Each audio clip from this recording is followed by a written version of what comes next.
Alrighty guys, how are we going? Cool, 5 people are good, that's good. Alright, are you guys super excited to see this crocodile try and kill me for the next half an hour? That's a bit better. Alrighty. Can anyone actually see a croc in here? Where is it? Behind you. Don't say in the water, because I know it's in the water. Alright. First things first, I'm going to find this thing. Is it? You're joking. Alright. Let's see how we go here. It's not there.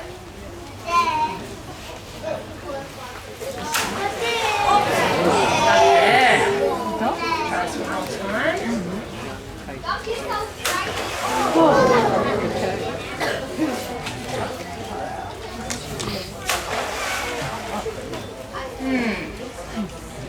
I'm going to try something a little bit different. He's playing games with me.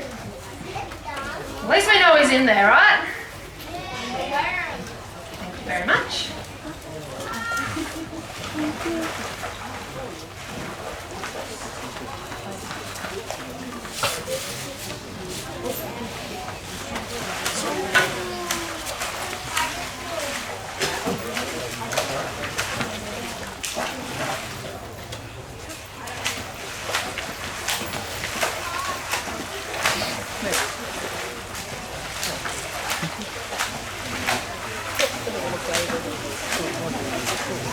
Come on, mate.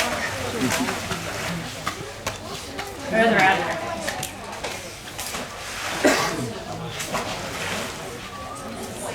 I cannot see this bloody thing. Oh, hey, there it is.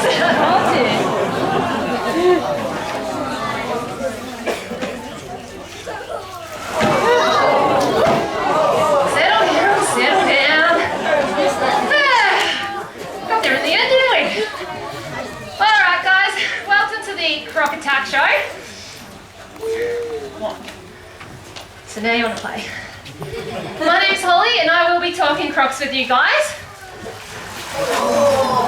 for the next half an hour. Now joining me, I do have a couple of helpers. Actually I've got quite a few. On the gate here I've got Amy, I've got Rachel, I've got Will, I've got Drew. Might be wondering why they're all sitting there. So they're just a bit of backup, just in case something goes wrong during the show, because it's very likely it could happen. They're pretty much over there to save my life if things go pear-shaped. But let's hope that doesn't happen. But the show's not about us, the show's about this fella here. And this guy here, he has got a name. His name is Hagrid. You might be thinking, why the hell did you name a crocodile Hagrid? The reason why he got that name is, one, he started doing this show when Harry Potter became quite popular, and two, I don't know if you guys got a good look at him, but I certainly did. He's got a really big head on him, just like the guy from Harry Potter. So that's how he got his name. Now Hagrid's story, he was born here at Hartley's. So I can't say the same about every crocodile we are currently housing here. We do have a bit of a mix. We've got some that have been relocated from the wild, problem crocs, brought into captivity, and some like Hagrid that were born here. Because he was born here, we do actually know his age. So he's about 35 years old. Now Hagrid, he's moved around a little bit while he's had his life here at Hartley's. He hasn't always been housed in this enclosure. Once he was big enough, we actually put him in the lagoon where you guys do your boat cruise. And he didn't last long out there, guys, because he's nuts, okay? He was out there and he was just trying to kill every single croc out there. So after a while we thought, you know, we can't have this, we'll pull him out, we'll give him another chance in a communal pen, and we popped him in where we do the 11 o'clock show. At the time there was maybe 20 crocs in there. Chucked him in there, he was okay for a few days, and then we just saw the exact same behaviour. He was just out there, didn't care about the food, he just wanted to kill every single croc. So he's got some severe anger issues. Turns out he just wants to kill everything. So we thought, you know what, let's give him the chance to kill a keeper every day at 3 o'clock. And that's what he's been doing for the last 15 years. And he's pretty good at it.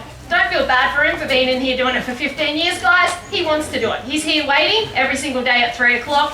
If this crocodile did not want to do this, he would just sit out the back, sink to the bottom. He wouldn't be interested. But he wants to kill us every day. He's creeping in on me, isn't he, guys?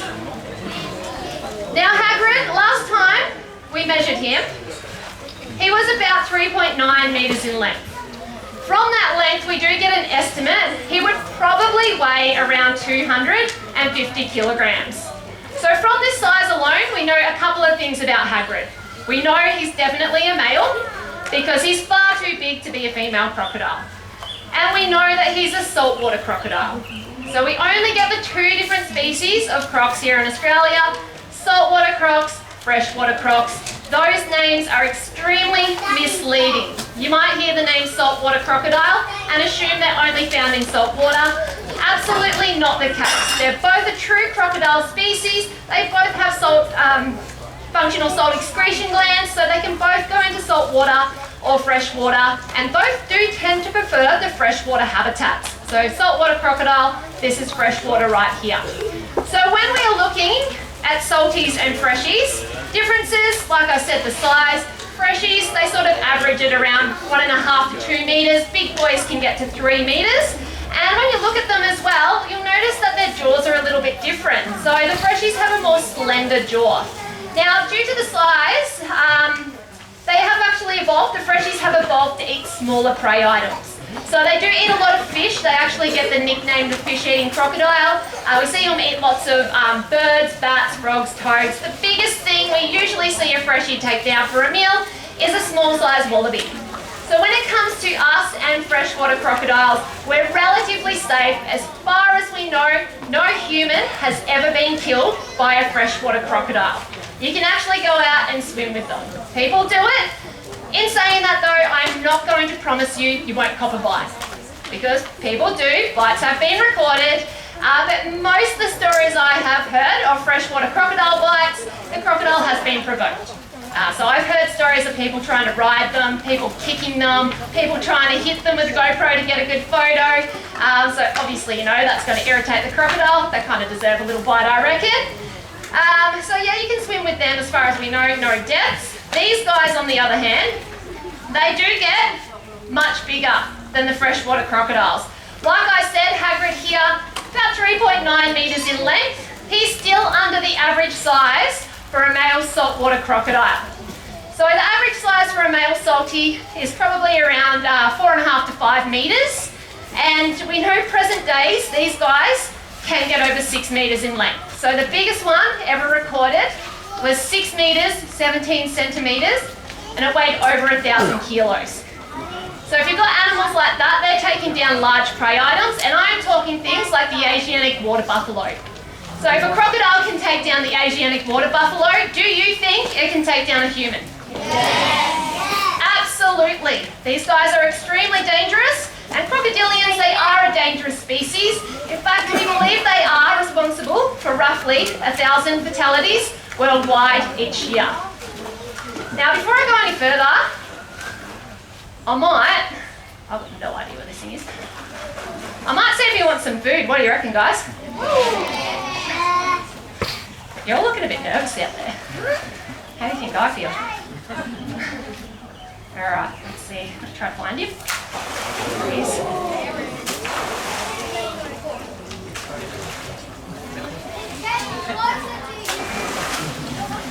Getting closer, he reckons.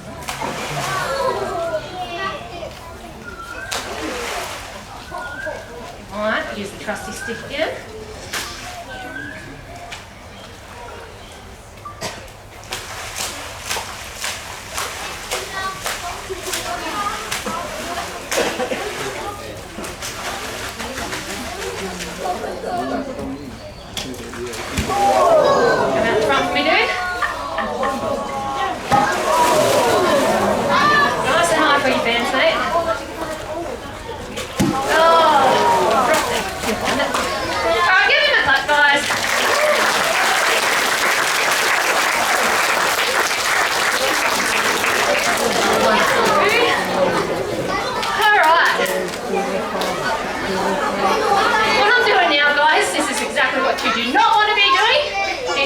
territory. Is he coming for me? Better move then, hey? So, you would have seen Hagrid duck under the water and head straight towards me. It's instinct, he can't help himself. He's an ambush attacker, okay? He's seen that opportunity on the water's edge and he's going to go for it. Now guys, you might have noticed when he moved under the surface of the water towards where I was standing, he didn't make a ripple on the surface of the water, did he? No. So they have a lot of adaptations that have allowed them to sneak up very, very close on their prey items. And one of them is, you might have noticed today, the lumps and bumps on the back of the crocodile's back. These are called osteoderms. They have quite a few functions, but one of them that we believe is that they're all slightly offset. So when they move under the surface of the water, it does create a countercurrent. So that means you could have, 250 kilo crocodile sneaking up on you, and it wouldn't even break the surface of the water. You wouldn't even know he was coming. You guys might think it's nice and deep out there and that's why he can sneak up on me. I can actually see his head right here. He is sneaking up on me. Actually, that's right next to his head. That's how deep it is. And you have a crocodile that size sneaking in without any indication. So if you're out there fishing and you go, hey, I'll be right, I'll just go knee deep, I'll go ankle deep, I'll see a croc coming, that's evidence that you won't if that water is murky. Now with the crocodiles, they have great senses above the water, okay? So they're well suited for an aerial environment. So they've got incredible eyesight. It has a 260-degree field of vision, overlaps by 30%. It gives them binocular vision. This is great for depth perception, and it comes in very handy when they're going to time that attack. They don't want to be too early or too late because they might miss that opportunity. They also have great night vision as well, guys, so don't think you're safe swimming at night time. They have a crystal membrane at the back of the retina that reflects light through. That will give them their night vision. Now they've got a great sense of smell as well, and their hearing, they can actually pinpoint sound. So over evolutionary time, their senses have actually evolved to be on a raised surface. Because when they're underwater, these senses, they go out the window a little bit. They're not great. In murky conditions, he can't see underneath the water very well. It'd be like us, maybe with a pair of goggles. It'd still be murky. We wouldn't be able to see.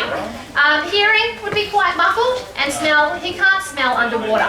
So over evolutionary time, these senses, his eyes, his ears, his nasal disc, have evolved to be on a raised surface so he can do the minimal exposure posture. 2% of his body is exposed. He's having a look, a listen, and a smell. Then he's going to duck back under and move in a little bit closer. You can imagine if you weren't expecting that, there was some debris floating out there in the water, and there's a crocodile around sneaking in on you, not breaking the surface of the water, popping up, only exposing 2% of its body, ducking back under and moving a little bit closer. If you're not expecting that, you'd be in a lot of trouble. Now, when they are under the surface of the water, because these senses aren't so great above under the surface, what they do rely on is feeling vibrations. So me splashing around like this, you'll notice that he's going to start moving towards where I am. He is covered in dome pressure receptors, tiny little black dots that pretty much cover his body, almost on every scale we believe, and they'll pick up on the slightest vibrations. So when he's under the surface of the water, if he feels something splashing around, he'll start heading towards it, and then again he might pop up and do that minimal exposure posture until he's ready to launch that attack. Okay, so he wants to time this perfectly. He doesn't want to waste that energy, come out and chase you down the beach. He's not like that. He wants to come out, pull you in, take you out. So what they're going to do when they are ready, they're going to swish that big tail, muscular tail. It's going to launch him right out of the water. He's going to come out with his mouth open. He's going to sweep from side to side. Whatever part of you he can grab, he's going to do that. And he's going to grab onto you and pull you in, do a big U-turn and take you into that deep water. So crocodiles, the main way they kill their prey is drowning. Okay, so they'll pull you in, they'll hold you under, and they will pretty much wait for you to drown. Now, does anyone here think they can hold their breath for a long time? Yeah, a few of you do. How long can you hold your breath for, mate? 3 minutes? My word, that's impressive. 7 hours.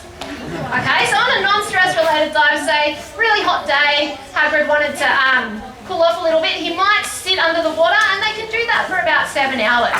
On a stress related dive, for example, I can give an example here. There was a crocodile in the Northern Territory that had unfortunately taken a human life, and the rangers went out to catch it. So they were harpooning it, they were trying to pull it back up. That would be quite stressful for a crocodile. It stayed under the water for 1 hour and 20 minutes on one breath. So don't think if a crocodile grabs you, go, I'm just going to hold my breath and wait for it to come back up and then I'll try and escape. No chance, guys, you'll be under there for quite some time. Now, when it comes to eating large prey items, these guys actually don't have sharp teeth. Their teeth are quite blunt and rounded. So they can't, kill, say, a cow and then have a chunk and chew that down and swallow it down. They actually need to use a couple of different techniques. One is a head shake, and that's where they might have a prey item, they'll lift it up out of the water, they'll shake their head violently from side to side. Whatever's in their mouth will stay in there and everything else will fly off. They'll swallow that down. Or they'll do the death roll, where they'll grab onto something and they'll start rolling and they'll rip pieces off that way. They'll also use these techniques to get their prey off balance to get them into the water. It's actually so cool to see. You guys want to see it? Yeah. Yeah. All right. So I've got the old trusty bait rope back again. So what I'm going to do, guys, is I'm going to let Hagrid have this time. And then, while he's got a hold of it, I'm just going to pull on it on different angles and hopefully get some of these natural behaviours from him.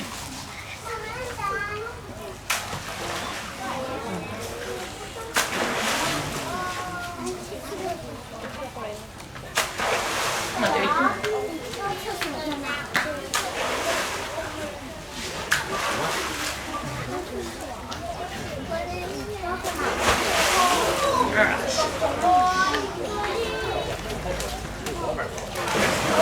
Little head shake there. Oh, Jesus, dude.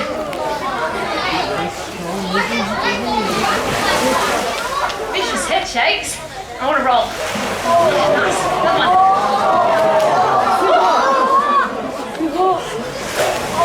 I get nuts with that today. Drop it. Oh, hey! Nice head shake.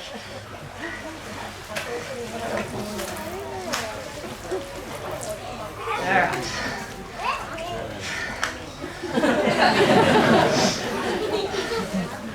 Just gonna let him get his breath back. That was a sick head shake though. So you kind of get the idea, guys. A couple of little rolls there, some nice head shakes. You don't want to be a part of that activity out in the wild. He does this every day, that wasn't 100%. They can go more nuts than that. Might grab that floater. That was the easy part. Alright, that's a stitch up. Hard part is getting this thing back off him, he loves it. He held on to it until 8 o'clock one night, guys, so pretty comfy. But this does lead me to a question. Has anyone ever wondered what to do if a crocodile does have a hold of you and you want it to let go? Anyone wondered that? Poke him in the eyes? Alright, suggestions, guys, throw them at me. Yeah, we've had poke it in the eyes. Smash his nose. Smash his nose. Hit him. Hit yourself in the face then. Hey.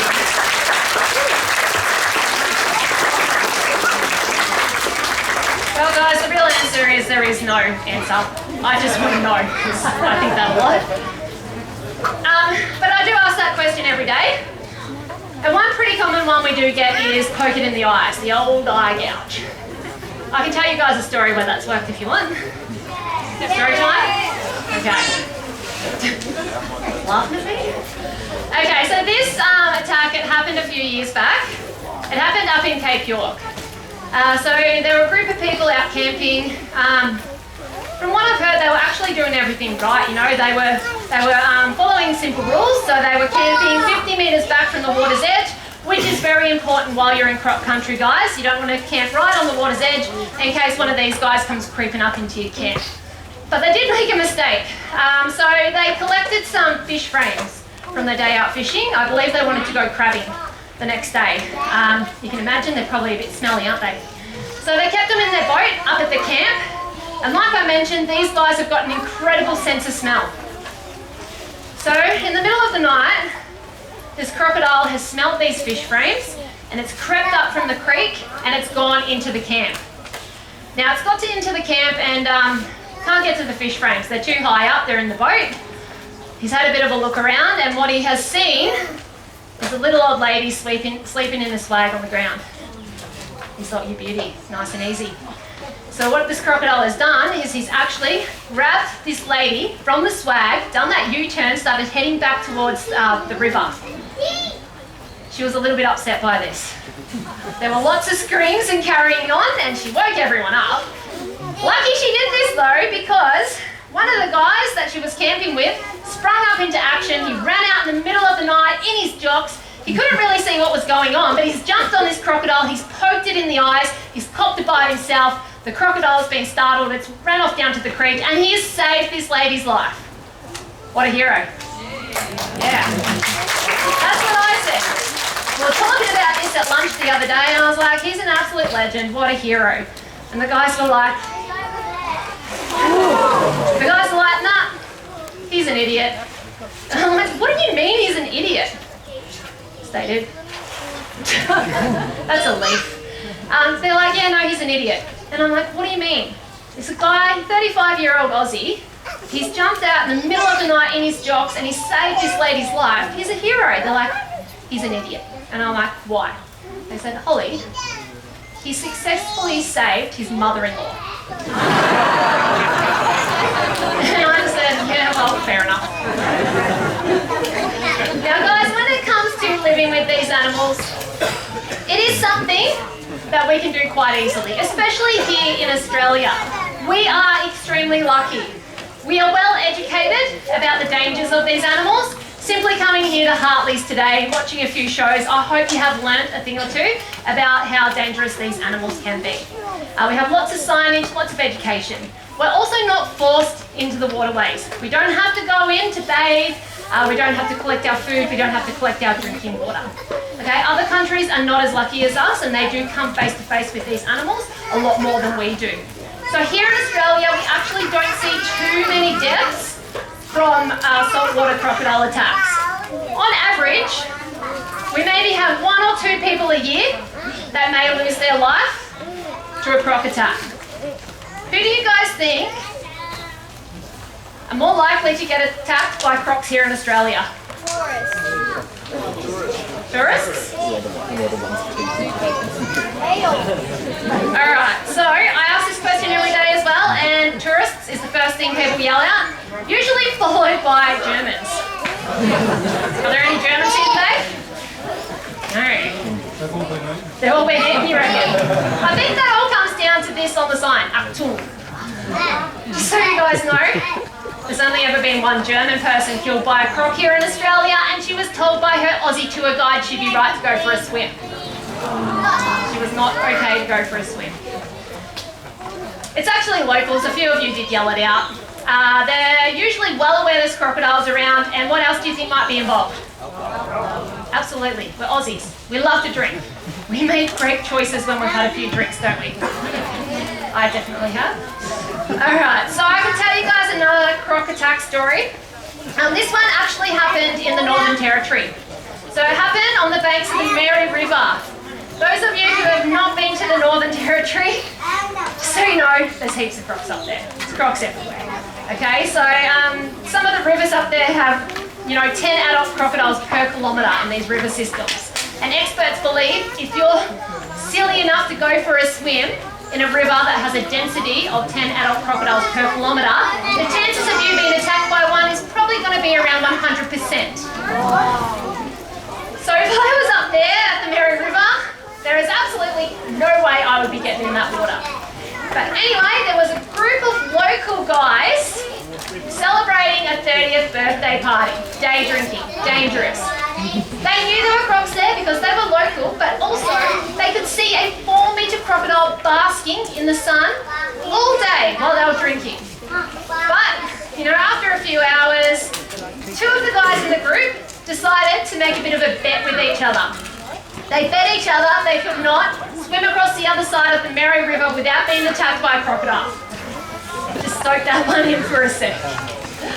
Anyway, they thought it was a good idea. Their mates thought it was a good idea.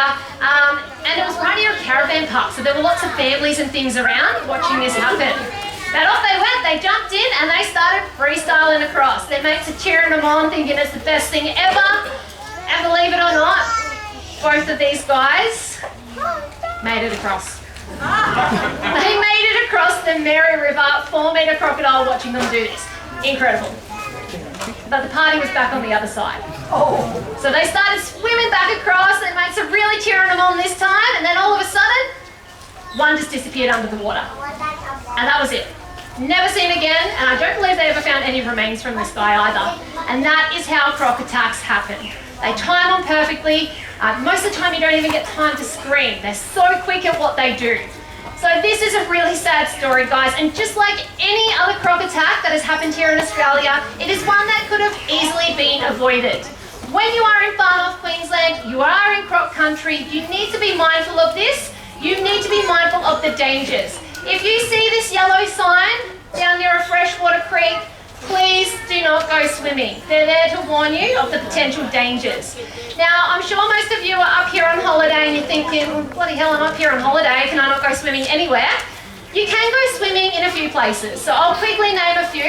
If you're up north, there's Mossman Gorge. Really beautiful up there. No crocs in there normally. So you should be fine to go for a swim there. Down south, you've got like the Binder Boulders, Crystal Cascades. A lot of people question the beach. Now the beach, it is okay to go swimming, but you just need to be mindful of a couple of things. One, no nighttime swimming, guys. Like I said, great night vision. They're primarily nocturnal. You will have no chance swimming with them at nighttime. Two, make sure the beach you were swimming on has lifeguards and you were swimming between the flags. Okay, those lifeguards, you might be thinking, why are there lifeguards up here? We've got no surf, nothing like that. We have dangerous animals. So they're out there looking for dangerous animals. If there is one spotted in the area, they will kick you out. They'll close the beach down. You'll know about it.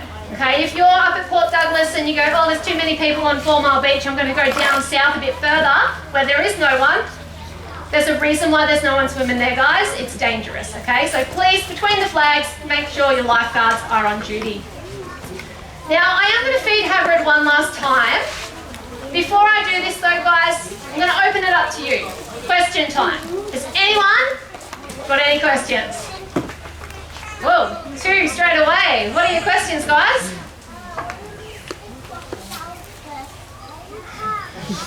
His birthday is January 22nd, 1988.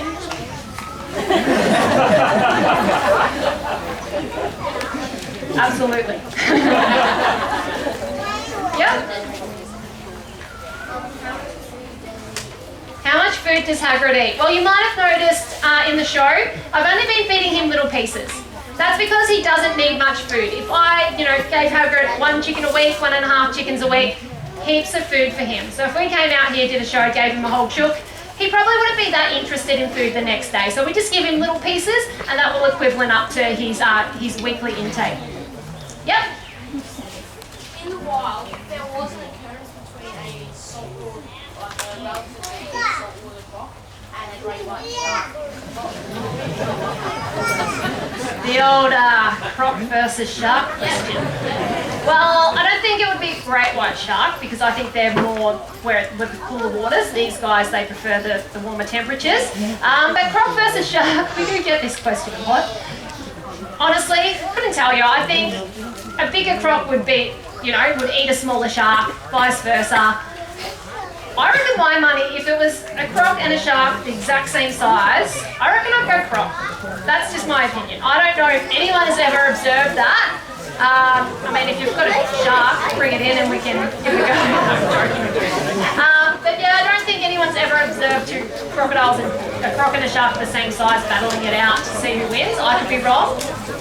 But as far as I know, we've never seen that. But we've definitely seen bigger crocs eat smaller sharks and vice versa. Alright, any other questions? Yeah? But we'll go you first and then we'll go you, okay? Yep, you mate. Has Hagrid ever hurt anyone Has he ever hurt anyone? No. Show's not over yet though. No, we haven't had any bad injuries here at Hartley's from crocodiles. Every now and then the little photo crocs might nip us here and there, maybe a little freshy, but I think you'd notice if there was a keeper getting around with missing limbs. Yeah, mate?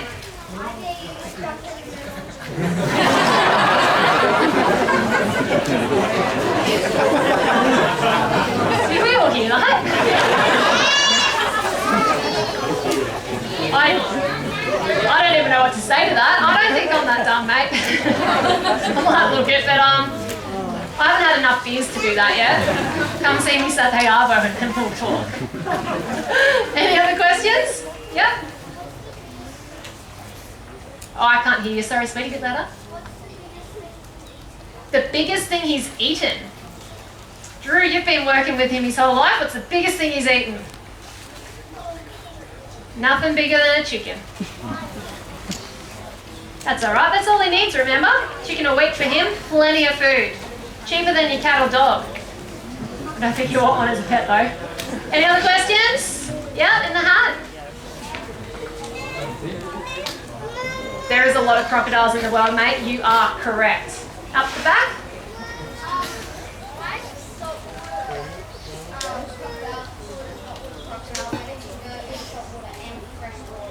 Yeah, it's the same question is for.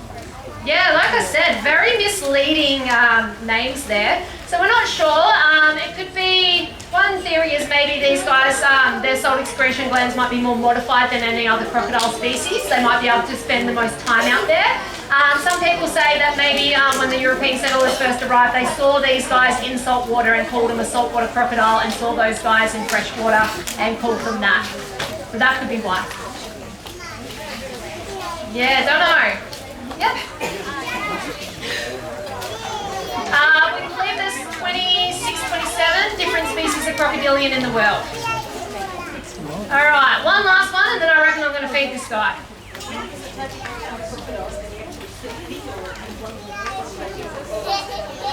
I don't know if he killed any.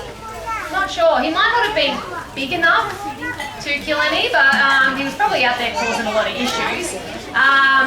But yeah, when we do have crocodiles die, just, animals get sick, they die, and we bury them out the back of the property. We have an area where we'll bury them. Alright guys, I reckon I'm going to feed him. He's been waiting patiently. If you do have any more questions though, come and have a chat at the end. Ooh, that's a slimy one. Alright, so I just got to get him in the right position. You're peeing. So what I'm going to do here, guys, is I'm going to try and get him to chase me up the gate and get some food into his mouth. Sounds fun, hey?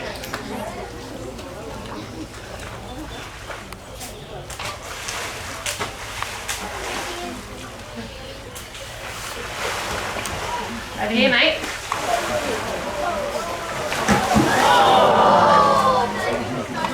You dropped it.